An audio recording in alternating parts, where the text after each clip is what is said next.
was August 14th, 2007. The day it all began. When they finally got him out, I just remember looking at my mom and my husband because he wasn't crying.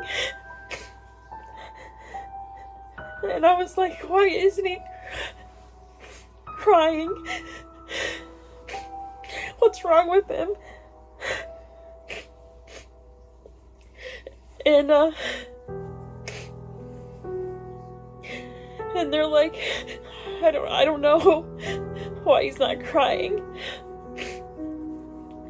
And then they called, they were working on him in the background, trying to get him to cry and clear everything out of his mouth and stuff, and they still couldn't get him to breathe. And then the second miracle that day, my mom's best friend was in there. Her therapist that helps her breathe was there, and she came and she was paged to the emergency, and she's the one that saved Brady. And the only reason she was there was for my mom's best friend. That's the only reason she was there that night at midnight, was to save my mom's best friend, and she saved Brady that night, or he wouldn't be here. He was 5 months old, and they cut nerves out of his ankle, or out of his calf, to implant in his shoulder, hoping that it would give him the nerves to heal and give him full movement of his arm. But they didn't know how much he would actually gain from this, because everyone's different. But so they went into the surgery, and it was such a complicated surgery that they had to put him in a real deep sleep that the doctors had to have us sign papers saying that, he may not wake up. And it's the scariest thing for a parent when their 5-month-old baby might not wake up from surgery.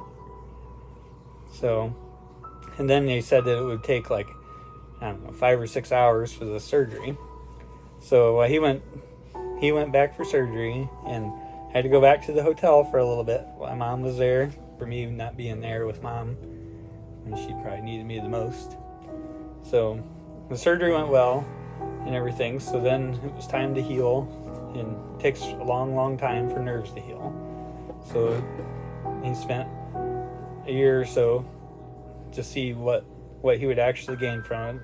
And during the surgery, the 5 nerves that run through your shoulder, 2 of them were completely torn in half, and then 1 of them was badly bruised to the point where it might as well have been torn in half, and then 1 was actually fine. So there's actually 4 nerves that run through there.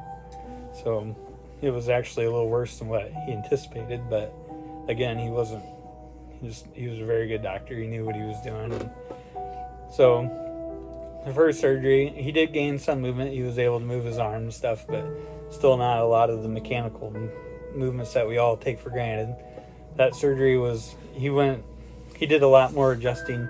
He got more aggressive, it was kind of a last try for Dr. Me. He wanted to, he said that was probably going to be about the last he'd be able to help him at that point. So he got aggressive and moved stuff quite a bit. Well, then they had to put his arm in a cast, and they had a stick from his waist to his elbow to hold his arm up for a month for it to heal. So it would have been obviously very traumatic going to preschool. So luckily we didn't hold him back. But that surgery was the first time that,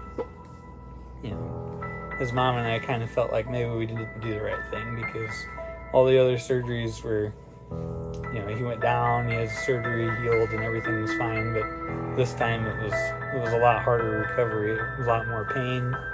We found out that he was allergic to codeine, because the medicine that should have made him sleep the whole drive home, he was wide awake and screaming the whole way, all the way from Indianapolis to our house.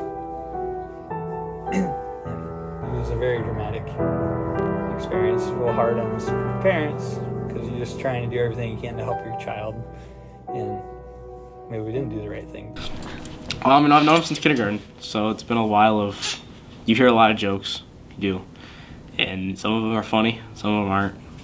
But you know, I think he's taking them a lot. I mean, maybe he goes home and cries, but I think he's starting to like know that it's just a joke. So I don't know if it really affects him as much anymore. I've known him for 6 months, and I think that the jokes like get to him a little bit, but he just plays it off. You know, jokes just kind of come with it. I mean, over time, you just gotta learn to deal with it. I mean, it's gotten to me a little bit over time, but it's just a joke. You gotta learn to take it as a joke, not take it too seriously. I mean, they do get a little old over time because, I mean, I can't really change it, but just, you gotta get used to it sometimes.